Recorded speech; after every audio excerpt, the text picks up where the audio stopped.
Hi guys, before we begin the episode, I want to tell you about an amazing website that could help you get your health back. I know that sounds like a big statement to make, and I know a lot of you out there have been concerned about your health, especially with this COVID jab, with the toxicity in there, with the shedding of the COVID vaccine. All of us are concerned. We're seeing people fall ill, die prematurely, and it's really gotten bad. There's a website that could change your life and potentially even save your life. I'm not going to talk too much about it. Just please go on there, watch the videos, sign up to watch the videos, and learn how you could get your health back to the way it was prior to COVID and even better. All right. So we got one of my favorite people here. Ivan, how you doing, sir? Bro, amateur hour. You're not going to mic me up? You got this little microphone here? It says America Happens. Look at that. It's Whatever. Let's go. By the way, Ivan doesn't return my phone calls. I mean, little personal information. So I have to track him down. His leg's not working. That's why I have him here. I had to corner him. But Let's see here. So apparently, Vem, you sent me a text or an email. I sent you a text. Let me see here. And an email. Look. It's all right, though, dude. You're busy saving the country. Oh, really? Then you got to text me your number, brother. Maybe I don't even have your right number. It's not even in here. Let me look at my contacts. Yeah. What's going on? Fam? Oh, yeah, that's Matt. So I guess I must have been texting the wrong person. Apologies to Ivan. I'm sorry I broke your leg for this. Yeah, uh-huh. At the corner and just joking. Get in the camera, nice frame. Look at this, folks. That's my foot. It's still good. Moving around. A lot better than it was last month. Ivan just showed me his leg and what's been going on there. He's got a rod in there, by the way. Tobogganing accident, right? Yeah. Wow. Basically, I don't know. A lot of people are telling me it was probably something more than just a tobogganing accident. Particularly, it was a few days after when I went and approached Hunter Biden and asked him what kind of crack he smoked, and that went totally viral. Remember that? I saw that. That is awesome. Did Hunter send his goons after you? I was like, bro, if he sent goons after me, it's either I'm dead or there are carcasses around me. Those are the only two options. It's funny. Before the interview, Ivan's like, should I go more diplomatic or bare knuckles? And I'm like, bro, the show's called Blood Money, so up to you. He said bare knuckles and then blood money. I'm like, well, you ever played Bloody Knuckles? Let's play. Let's do a couple rounds. Let's do one. This is gonna suck. I'll probably bleed early. All right. Because in case you miss, All right, we're 14 years old again. All right. All right, you go first. And I got to do this basically? Yeah. But let me ask you something. You're saying I got to hit the knuckle. Yeah. So can I just go do Try. Okay. Try. Go. Oh, right, shit. No, you gotta go. You keep going until you miss. Oh, really? Oh, man. This is going to hurt so much, guys. I hope you appreciate I'm doing this because I know Ivan's got a hell of a punch. I could already feel his knuckle. Oh, shit. Oh, dude, you're tricking me. This is like you're luring me in. I feel like this is the hustler over here, and you know what I mean. I'm Paul Newman, and he's what was Jackie Gleason? You're Jackie Gleason. Oh shit! Yeah, I don't want to keep doing this, bro, because I know you're gonna hurt me. I'll give you 3 hits. Really? You won't last 3 hits. Yo, I know I won't. I know. Why don't we just do an interview, guys?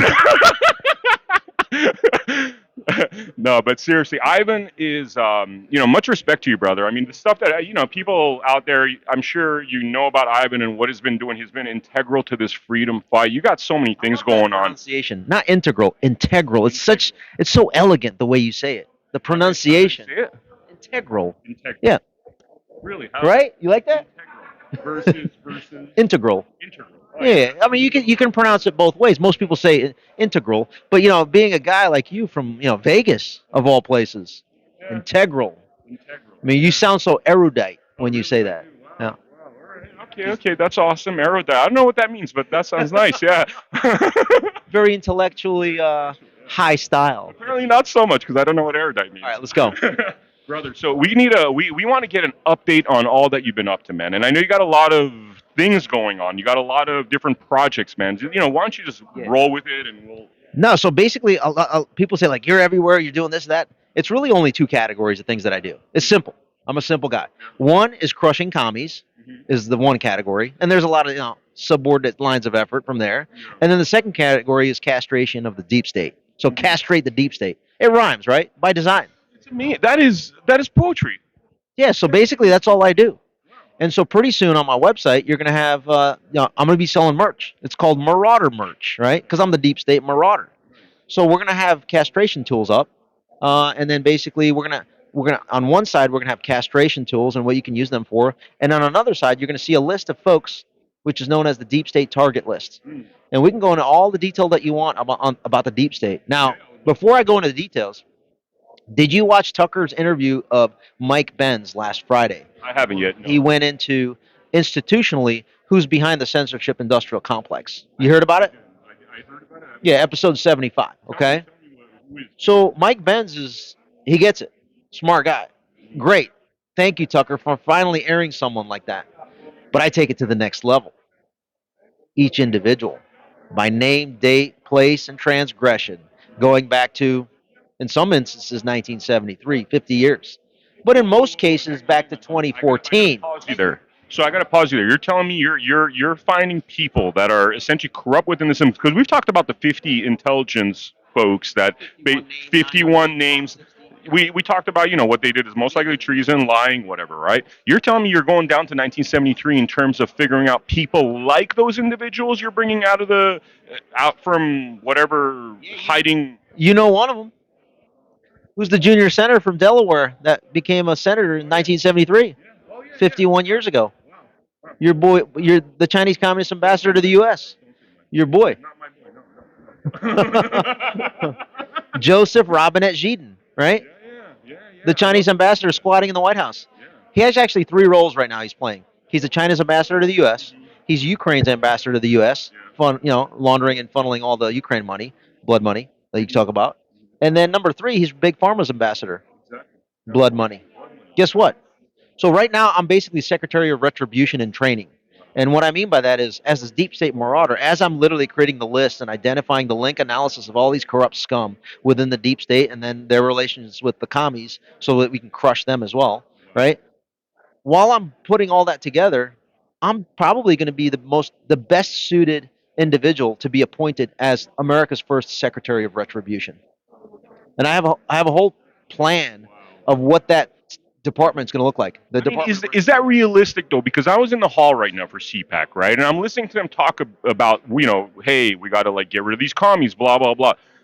Nobody is talking about retribution in terms of in this hall currently, but you do, which honestly, man, that is music to my ears. That's that's a language of romance right now, retribution, for most Americans that are pissed off and they want to see retribution. Do you think it's realistic, sir? So some people call me I have different names that people, my nom de guerre is Deep State Marauder, but some of my closest friends have now called me the ball gardener. And what they mean by that is essentially, what does a gardener do? It's there to grow vegetables, right? Yeah. But a ball gardener is there to grow courage, meaning in the form of growing a pear, right? Balls.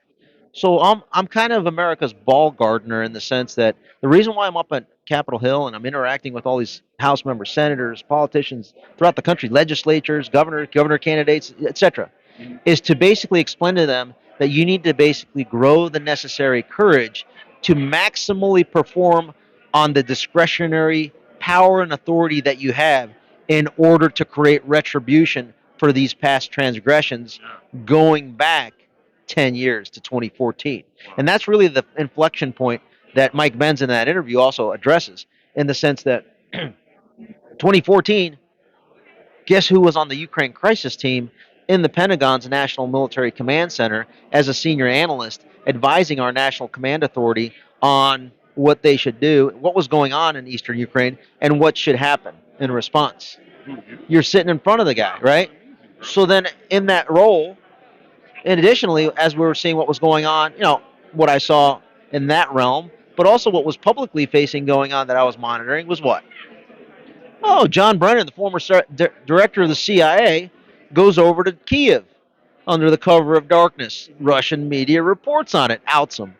And then what happens 2 weeks later after he meets with his counterpart in Ukraine in order to basically probably bring bags of cash and direction now that they just installed their new leader?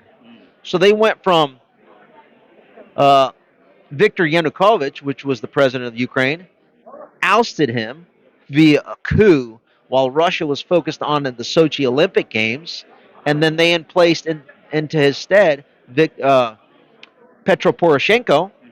That coup was conducted by U.S. State, CIA, right? Director of the CIA. So he goes over there and is like, "Hey, good job, Petro Poroshenko. Congrats." And now let's move forward. Well, what does that moving forward look like? This is 2014, by the way. Well, next up, John Brennan tees up his boy, your boy that I talked about earlier, Joseph Biden, who was the failed vice president. And he was what?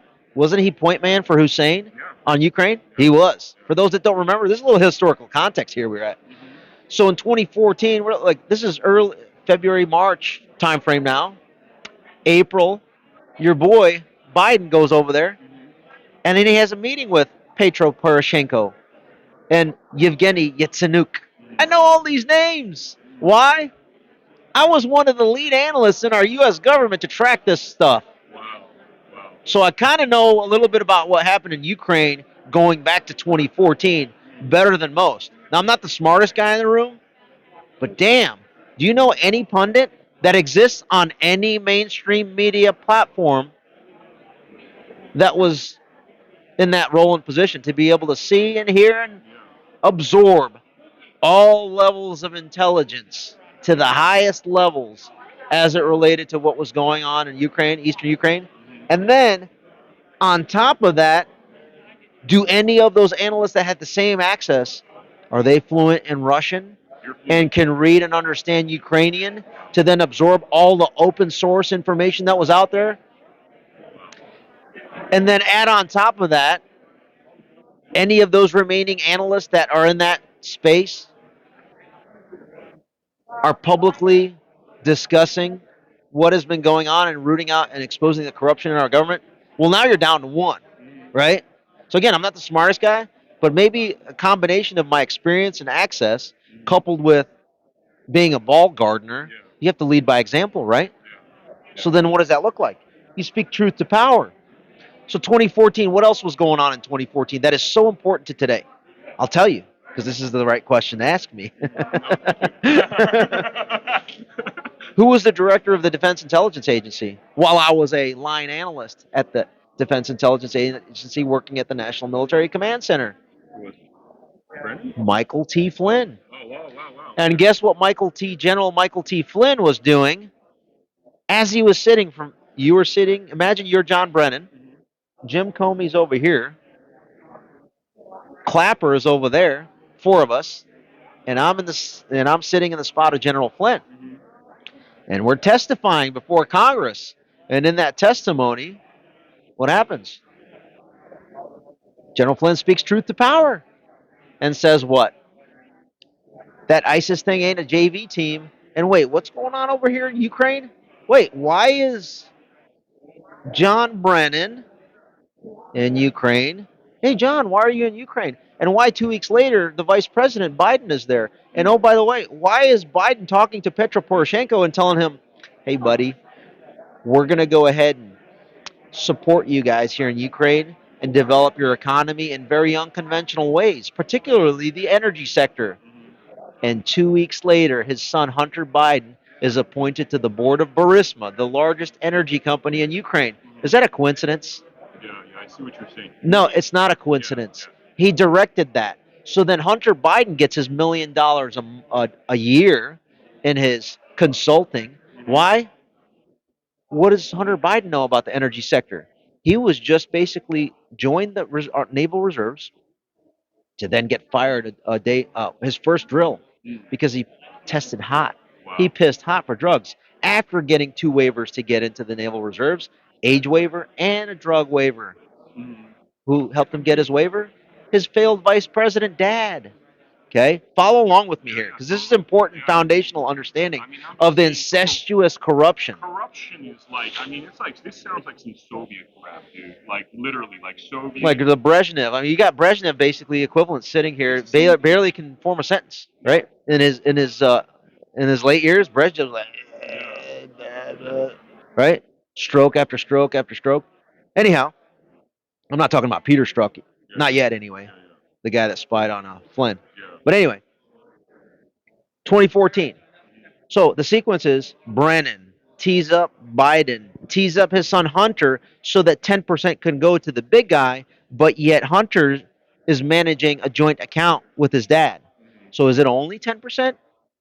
Or is it 10% for the big guy coupled with everything going in to Hunter and Jim Biden? This is only Ukraine, folks. Meanwhile, I'm sitting there like, my critical thinking hat is on.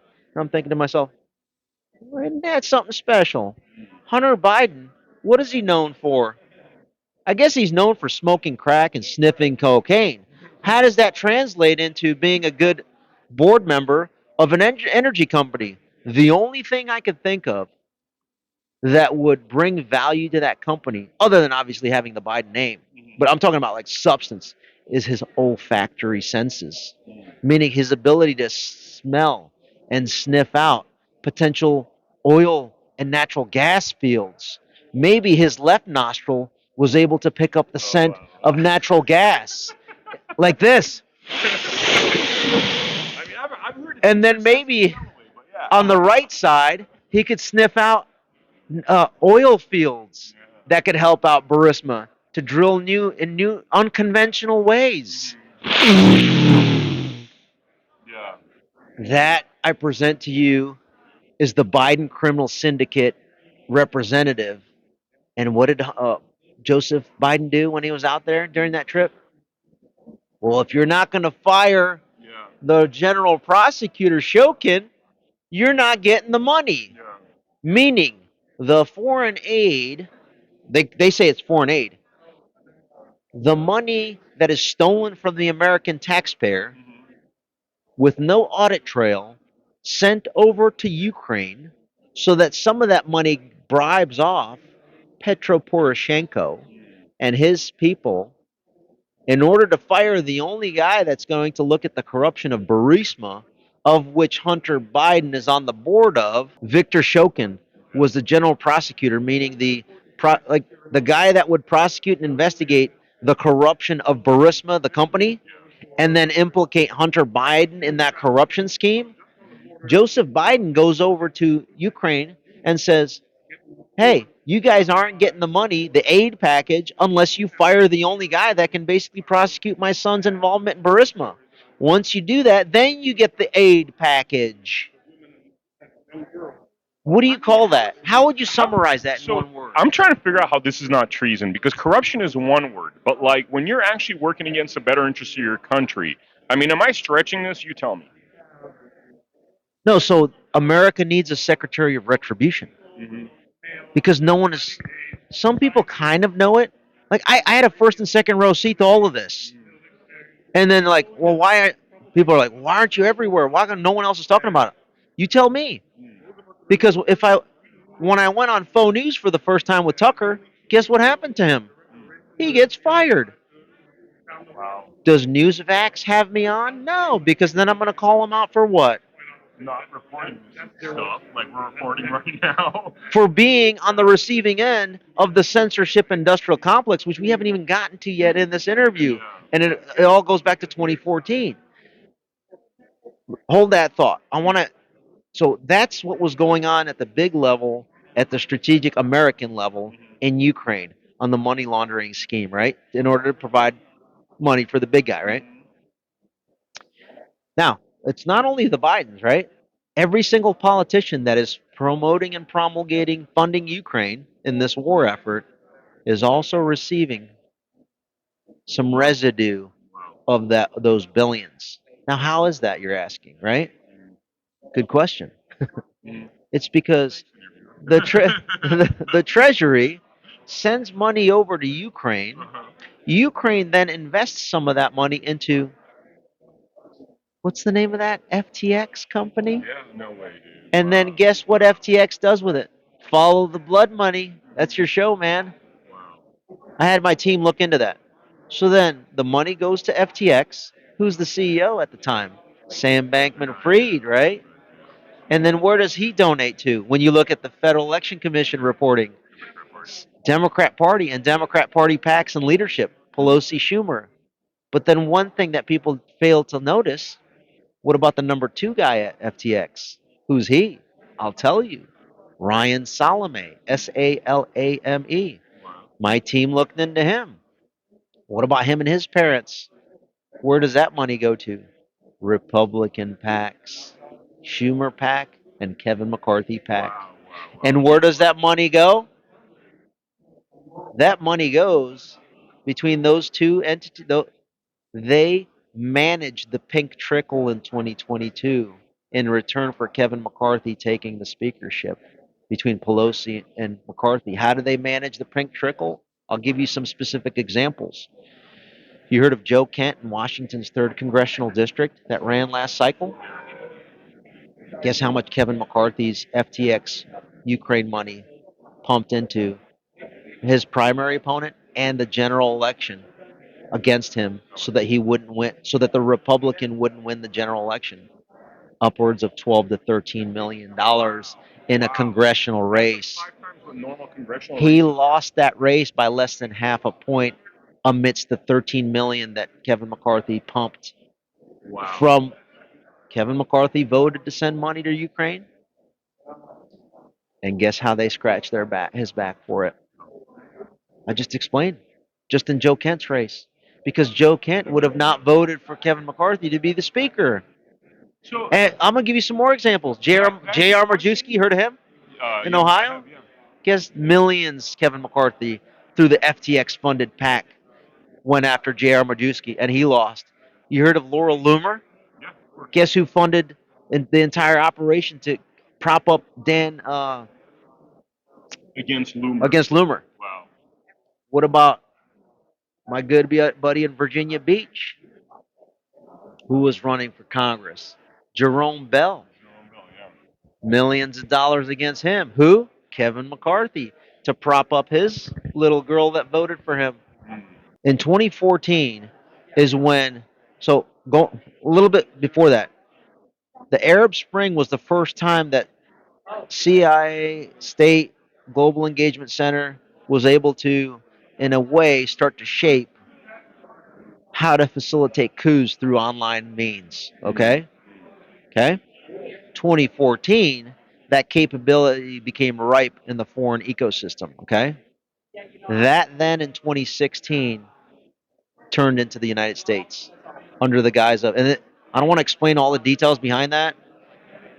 Mike Benz is the best person to understand how that looked at an institutional level between CIA, State Department Global Engagement Center, and then some DoD entities. Okay. 14, the director of the DIA was Flynn.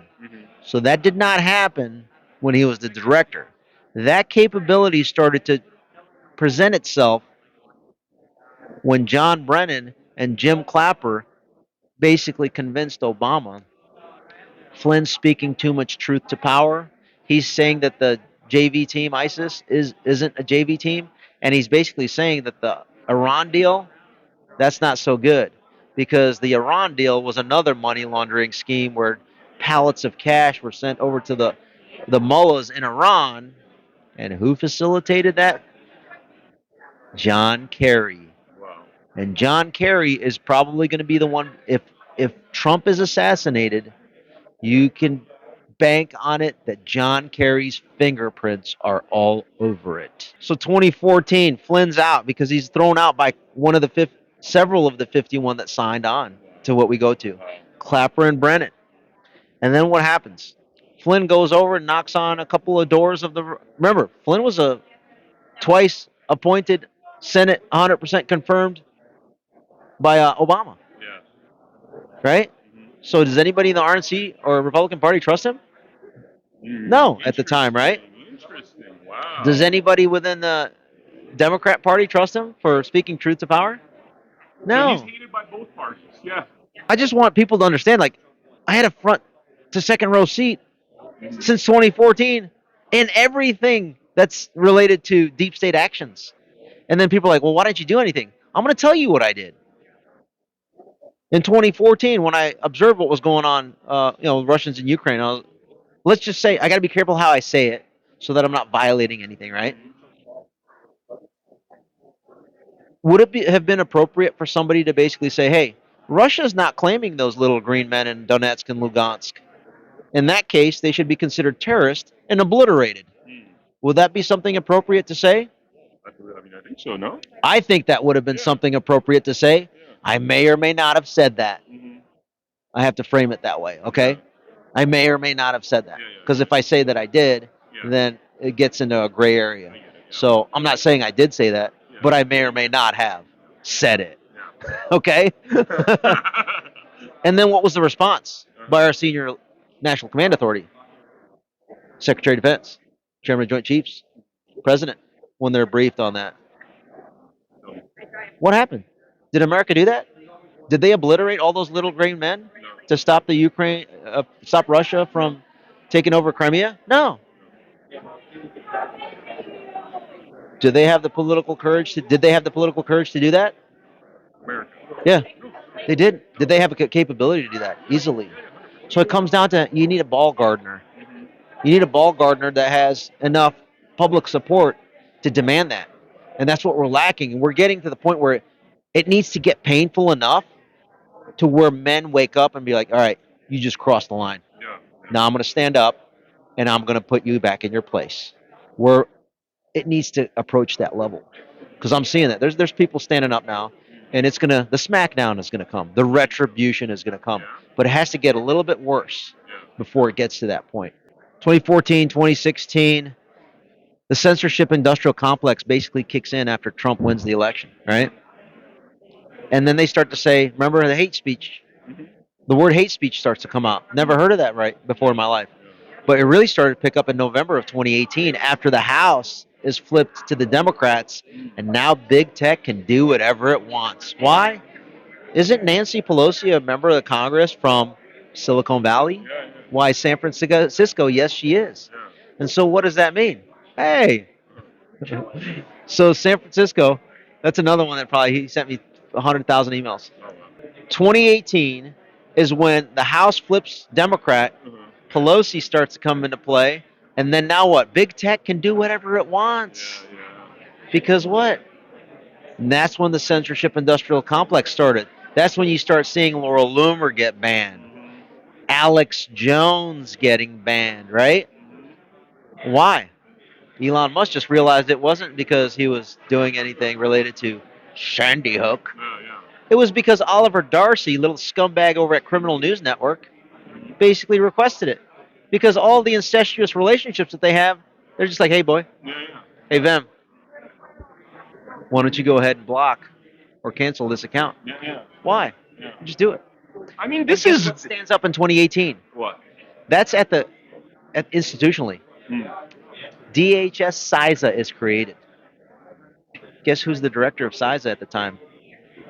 That was hired on by Mike Pence. Chris Krebs. Remember the guy that said it was the most safe and secure election ever in the history of humanity? Mike Pence already. I knew this was going to the You got chills, right? Wow. Okay. More like cold blood, but yeah. All right, blood money. Let's stay on track here. So, two entities within our United States government were created to then create a censorship scheme instead of doing coups overseas to go ahead and do coups domestically. DHS, Department of Homeland Security, CISA, Cybersecurity and Infrastructure Security Agency. And then what about the second one? FBI. Oh, so within CISA, you have a thing called the Countering Foreign Influence Task Force. And then at the FBI, you also have the Foreign Influence Task Force. And guess who the senior intel analyst is in 2018 at the FBI of that FIDF? A guy by the name of Supervisory Intelligence Analyst Brian Auten.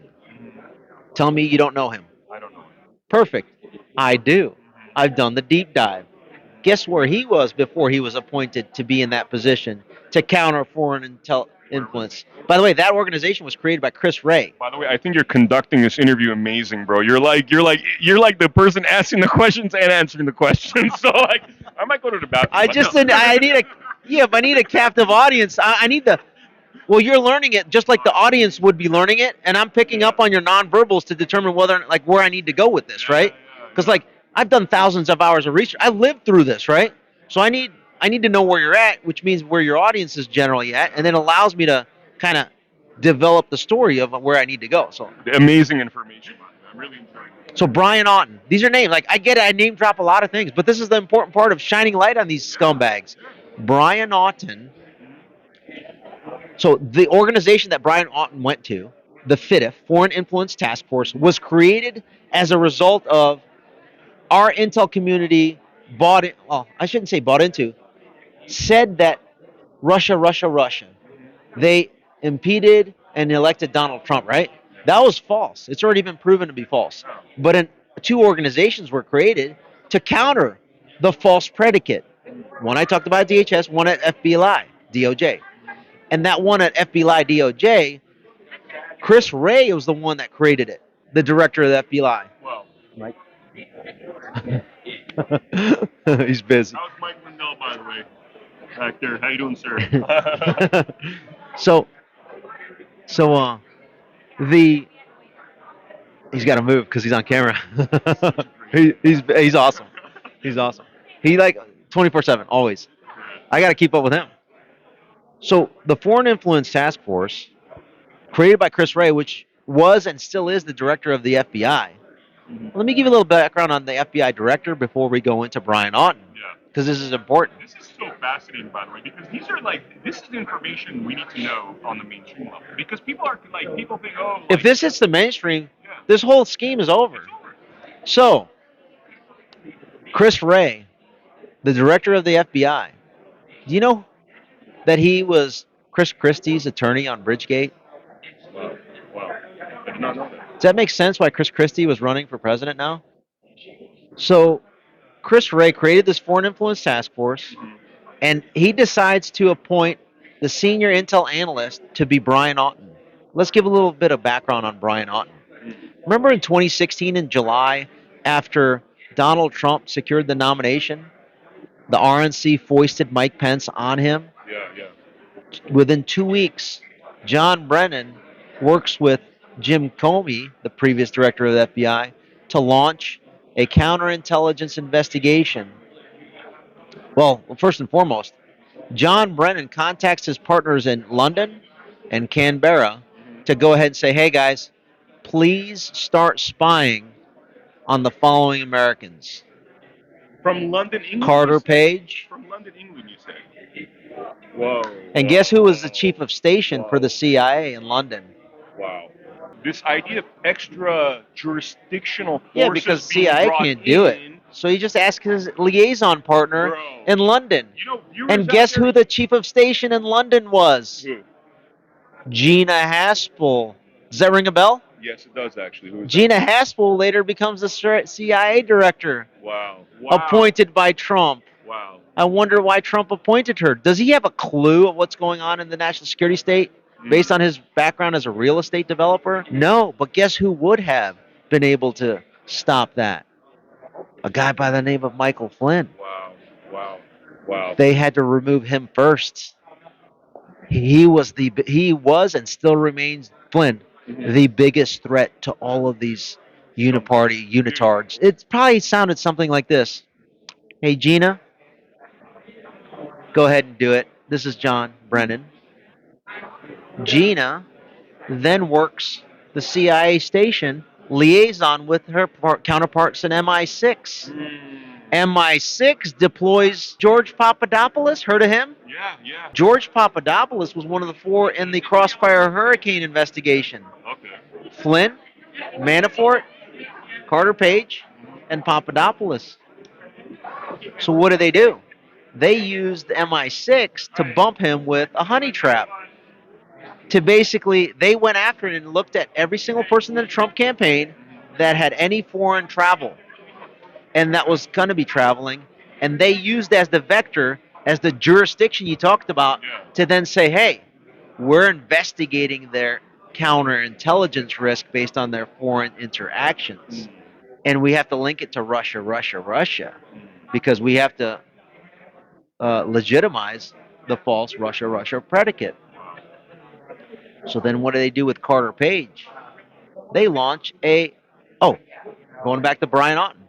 Brian Auten, back then, became the supervisory intelligence analyst for Crossfire Hurricane investigation.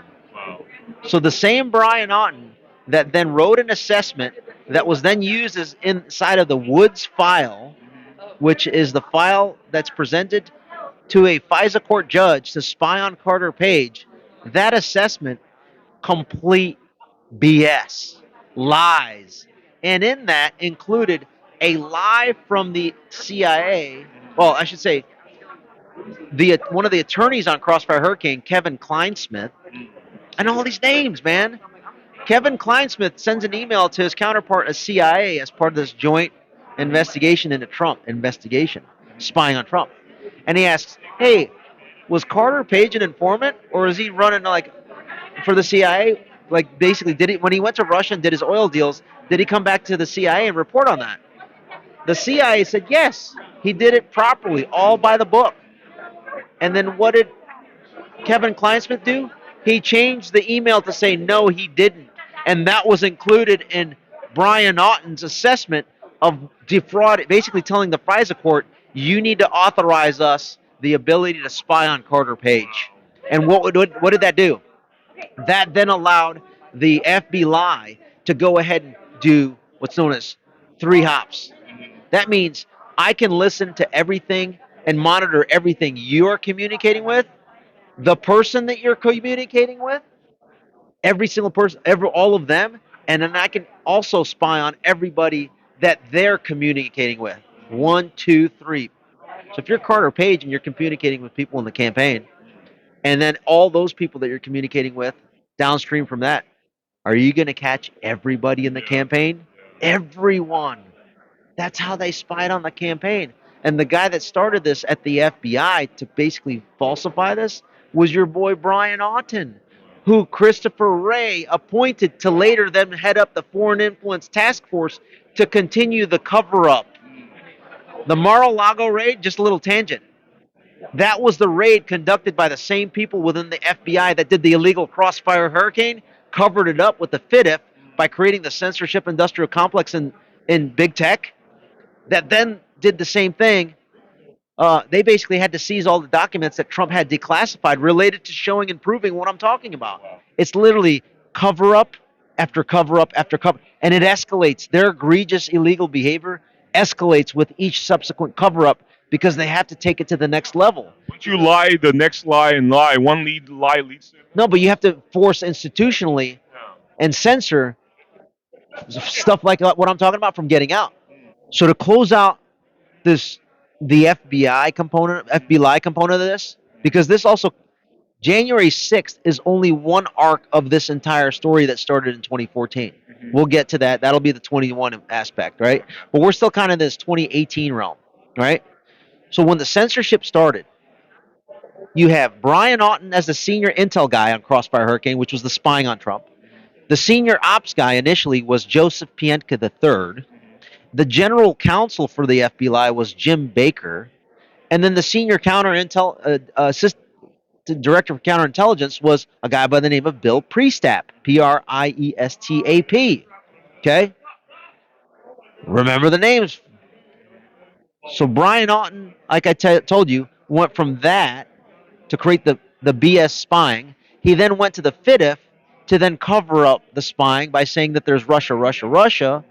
And then Joseph Pientka III, the ops guy, is sent over to San Francisco field office to be the senior counter intel dude there to help Brian Aughton coordinate with his other employee, Elvis Chan, who's been identified in the Missouri v. Biden lawsuit on censorship. And Jim Baker goes and becomes the number 2 attorney at Twitter. So the same 5 people that are working the spying on Trump then spread to the winds. At headquarters, Brian Aughton directs the censorship industrial complex internally with his buddies Pientka and Chan in San Francisco field office, who then tell Jim Baker to coordinate the whole censorship regime in Nancy Pelosi's district. Wow. Which is what? Ban Alex Jones. Ban Laurel Loomer. And you know what? Let's move to 2020. Who else do we need to ban? Oh, thank you so much. You're very sweet. Oh, wow. So let's close with this. The censorship industrial complex was spearheaded by these individuals. Now, I can go, like each one of these, I can probably do another 5 to 15 minute detailed deep dive on each of these names. and I have personal experience Yeah. that I can share that no one else can about each of these names. Because guess what? I live in Northern Virginia. I may or may not have accidentally bumped into or walked across or know where they live. I may or may not have knocked on their doors Oh, I know, man. I love it. Thank you. because it's only 20 minutes away from where I live. They want to do a soft knock or a hard knock against January 6th defendants. Nothing stops me from doing a soft knock and being very friendly and polite, Yeah. as I may or may not have accidentally bumped into them at the grocery store. Oh man, you're funny. I'm your future Secretary of Retribution, and I'm giving you names of who I'm going after. When And I, by the way, when you're Secretary of Retribution, I would love any position in your office, man. Anything you got going on, because I want to be around when that happens. I want to document the Secretary of Retribution doing his amazing work. I'll have 3 divisions in the Department of Retribution, and then I gotta go. The first division is going to consist of the research arm. You're not going to be part of that. That's going to be all J6 defendants, their attorneys, and family members. Wow. They're going to cover that research arm. The second division is going to be the action arm. Every single one of these military service members, law enforcement, and government officials that have experience in kicking down doors that were thrown out because of the illegal vax mandate, they get first dibs. Like your former SEAL team guys and operators.